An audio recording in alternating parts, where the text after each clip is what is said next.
अस्सलाम वालेकुम viewers, welcome to Urdu से यूट्यूब चैनल। अस्सलाम वालेकुम प्यारे व्यूअर्स, उर्दू से टीम की जानिब से एक और न्यू वीडियो के साथ हाजिर हैं। और आज की इस वीडियो में हम आपको बताने वाले हैं शायान नेम के मीनिंग और इसकी तफसीलात। शायान के इंग्लिश में स्पेलिंग बनते हैं SHAYAN। जेंट्स लड़का है, मजहब है मुस्लिम। शायान के मायने हैं लाइक।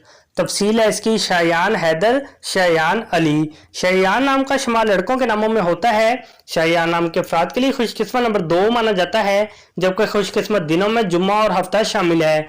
खुशकिस्मत धातों में हिस्सों के हिसाब से लोहा शामिल है। शायान नाम के अफराद के लिए मुआफिक रंगों में नीला और काला रंग शामिल है। शायान नाम के अफराद के लिए मुआफिक पत्थरों में नीलम शामिल है। शायान नाम में 6 हरूफ है, ये एक लफ्ज बनता है।